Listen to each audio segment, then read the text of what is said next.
Hey guys, welcome back to my YouTube channel. तो चलिए एक नए टॉपिक के साथ शुरू करते हैं। जो हमारा आज का टॉपिक होने वाला है वो है linear equation in one variables. तो चलिए सबसे पहले देख लेते हैं कि हमारा इक्वेशन क्या होता है। लीनियर इक्वेशन में हमें सबसे पहला इक्वेशन जानना जरूरी है। तो इक्वेशन में सबसे पहला जो चीज है, equation must have equal sign. Equation में इक्वल साइन होना सबसे ज्यादा इंपॉर्टेंट होता है।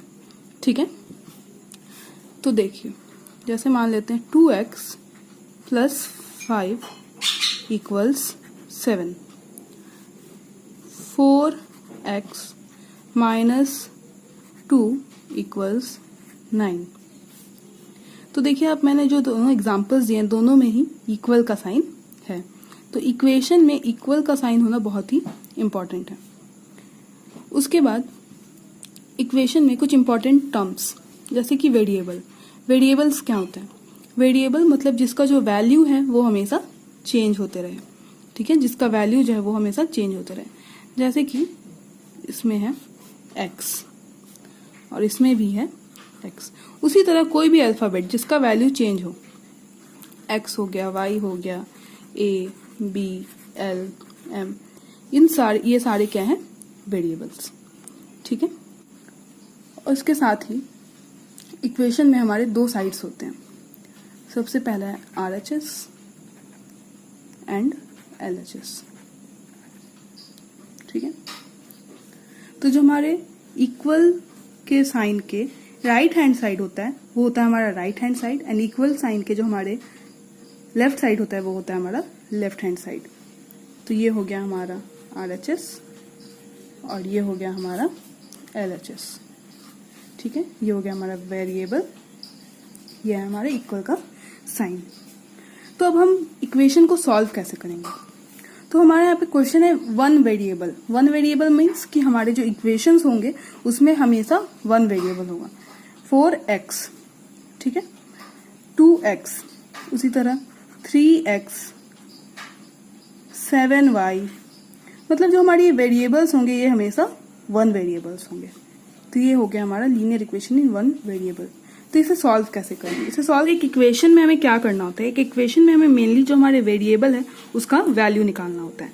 ठीक है, तो चलिए कुछ एग्जांपल्स मैं बताती हूँ आपको कि हम जो इक्वेशन में है उसमें वेरिएबल्स का जो आंसर है, मतलब वेरिएबल्स का जो वैल्यू है वो हम कैसे निकालेंगे। तो जैसे पहला एग्जाम्पल है 2x प्लस 5 इक्वल्स 7। तो सबसे पहले इसमें हम कर सकते हैं कि जैसे ये प्लस है, ठीक है, तो जब ये इसे हम इक्वल्स के इस साइड भेजेंगे तो इसका जो साइन है वो अपोजिट हो जाएगा। यानी अगर प्लस है तो माइनस हो जाएगा, अगर माइनस है तो प्लस हो जाएगा, अगर मल्टीप्लाई है तो डिवाइड हो जाएगा, और अगर डिवीजन है तो मल्टीप्लाई हो जाएगा। ठीक है, ये बहुत ही इजी वे मैं आपको बता रही हूँ। तो 2x ये प्लस है तो उधर जाके क्या हो जाएगा, माइनस 7 माइनस 5। ठीक है, उसके बाद 2x इक्वल्स टू क्या हो गया, 7 माइनस 5 2। तो मैंने भी आपको बताया था कि जो हमारा इक्वल के लेफ्ट साइड में होता है, जब हम उसे राइट साइड में भेजना होता है तो जो साइन होता है वो अपोजिट हो जाता है। तो यहाँ पे 2x है यानी 2 इंटू एक्स है। ठीक है, तो 2 इंटू एक्स है तो इधर आएगा तो वो क्या हो जाएगा, डिवाइड हो जाएगा।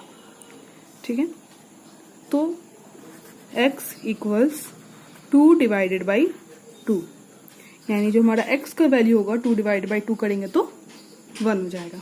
ठीक है, अब आपको ये इतना समझ में आ गया। ये मैंने बहुत ही आपको इजी वे में ये बताया है।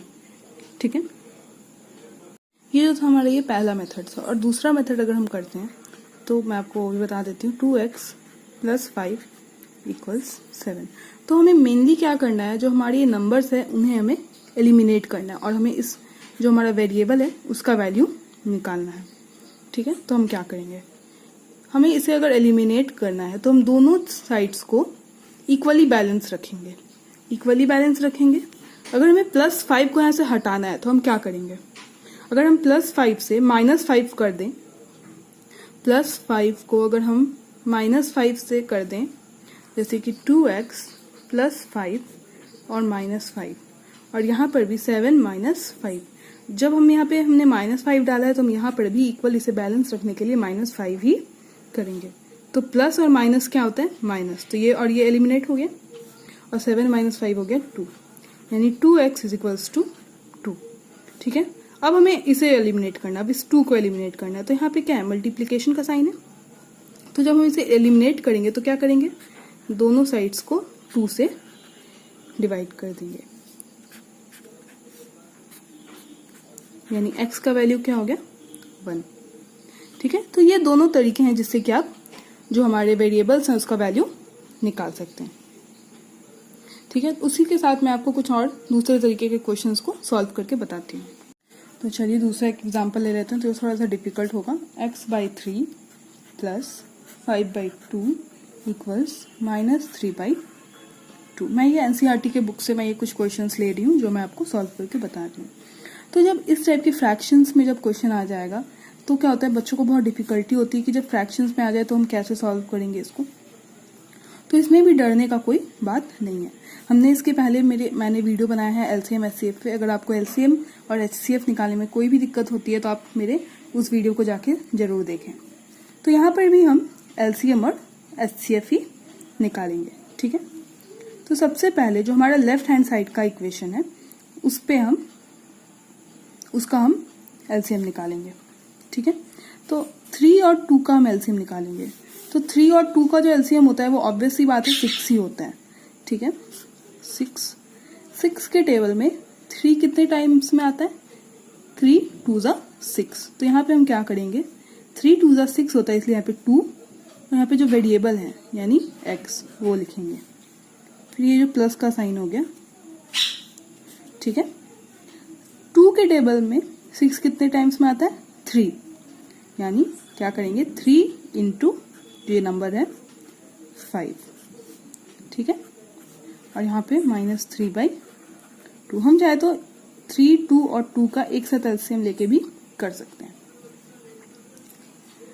तो अब हम इसे सॉल्व कर लेते हैं। पहले मैं इस तरीके से बता रही हूँ तो आपको इजीली ये समझ में आ जाएगा। हो सकता है थोड़ा लंबा प्रोसेस हो जाए लेकिन आपको ये अच्छे से समझ में आ जाएगा। तो 2 × x होता है 2x + 15/6 और यहाँ पे हो गया -3/2। तो मैंने आपको पहले ही बताया था कि जो प्लस में होता है वो उसको हम जब अपोजिट साइड्स में भेजते हैं तो हम उसको माइनस करते हैं। अगर डिवीजन में है तो मल्टीप्लाई में है तो डिवाइड। तो यहाँ पे जो ये है 6 और ये 2, ये दोनों किस में है? डिवीजन में। तो जब हम इसे अपोजिट साइड्स भेजेंगे तो हम क्या करेंगे?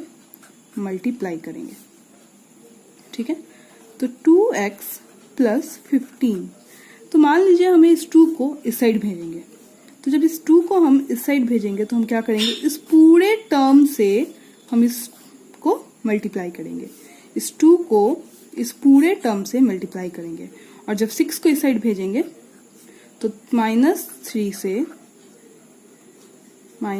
हम 6 को मल्टीप्लाई करेंगे। ठीक है, इतना क्लियर हो गया? तो अब मल्टीप्लाई कैसे करेंगे? तो पहले हम 2 को 2x से मल्टीप्लाई करेंगे और उसके बाद इसी 2 को हम 15 से मल्टीप्लाई करेंगे। यहाँ पे प्लस का साइन है और यहाँ भी प्लस है तो बीच में प्लस का ही साइन होगा। ठीक है, तो 2 × 2 क्या होता है? 4 और यहाँ पे x है तो 2 × 2 और यहाँ पे x है तो इसलिए हो जाएगा 4x + 15 × 2 होता है 30। 15 × 2 होता है 30। ठीक है, पहले मैंने क्या किया? 2 को इस 2x से मल्टीप्लाई किया और फिर 2 को इस 15 से मल्टीप्लाई किया। अब -3 और +6 यानी -18। ठीक है, अब इसके बाद हम क्या करेंगे? मैंने इसके पहले बताया था कि जब इस साइड प्लस है तो ये इधर आके माइनस हो जाएगा, यानी 4x = -18 - 30। ठीक है, तो 4x = अब माइनस और माइनस क्या होता है? प्लस होता है। तो 18 + 30 हो जाएगा आपका 18 और 30 हो जाएगा आपका 48। और जो हमारे ये नेगेटिव साइन है वो 30 में है और 30 जो है हमारा बड़ा नंबर है इसलिए इसमें भी ये माइनस का ही साइन रहेगा। और x = यहाँ पे डिवीजन में है तो इधर मल्टीप्लिकेशन में है तो इधर आके ये डिवाइड हो जाएगा। -48 डिवाइडेड बाई 4, तो कट जाएगा -12, यानी जो हमारा x का जो वैल्यू है ये हो गया -12। अब आपको पता कैसे चलेगा कि आपने जो ये क्वेश्चन को सॉल्व किया है ये आपका करेक्ट है? तो इसको वेरीफाई करने के लिए एक तरीका है हमारे पास कि जैसे हमने x का जो हमारा वैल्यू आया है वो -12 आया है, तो जहां पर भी x है, यानी यहाँ पे x है, तो यहाँ पर मैं यहीं पे आपको बता रही हूँ, यहाँ पे हम x के बदले में -12 फिट करेंगे बाई 3 प्लस 5/2 इक्वल्स -3/2। मैंने इसके पहले आपको बताया था LHS एंड RHS। तो हम जब वेरीफाई करेंगे तो वेरीफाई में हम क्या करते हैं, LHS must be equals to RHS। LHS को RHS के इक्वल अगर हो गया, यानी कि आपका जो इक्वेशन है वो बिल्कुल सही है। तो हमारा जो x का वैल्यू आया था वो आया था -12, तो हमने x की जगह पे -12 लगा दिया, ठीक है। और फिर अब हम इसका एलसीएम लेंगे। 3 और 2 का एलसीएम 6 था, 3 के टेबल में 6 आता है 2 टाइम्स में, तो 2 इंटू -12 प्लस 2 के टेबल में 6 3 टाइम्स में आता है, यानी 3 इंटू 5, और जो RHS है वो एज इट इज रहेगा, ठीक है। मतलब हम सिर्फ LHS को सॉल्व करेंगे, या फिर जिस साइड वेरिएबल होता है उसको सॉल्व करते हैं, और एक साइड वैसे ही रहता है ताकि हम इन दोनों को बराबर आ सके। तो 2 इंटू -12 यानी -24 प्लस 15 डिवाइडेड बाई 6 -3/2। तो -24 और प्लस 15 कितना होता है 9, -9/6 इक्वल्स टू -3/2। तो अब अगर हम 9 और 6 को कट करते हैं तो 3 के टेबल में 9 आता है 3 टाइम्स में, और 3 के टेबल में 6 आता है 2 टाइम्स में, यानी -3/2। जो हमारा फाइनल रिजल्ट हो गया -3/2, यानी हमारा जो LHS है वो हमारे RHS से इक्वल हो गया, ठीक है। तो बिल्कुल इसी तरीके से हम इसे वेरीफाई करते हैं। होप आपको इतना समझ में आ गया होगा। और ऐसे और भी क्वेश्चंस के लिए मैं नेक्स्ट पार्ट इसका जरूर बनाऊंगी, जिसमें मैं और भी कुछ क्वेश्चंस सॉल्व करूंगी NCERT से। और मेरे वीडियो को कंटिन्यू देखते रहने के लिए मेरे चैनल को लाइक और सब्सक्राइब करना ना भूलें। Thank you.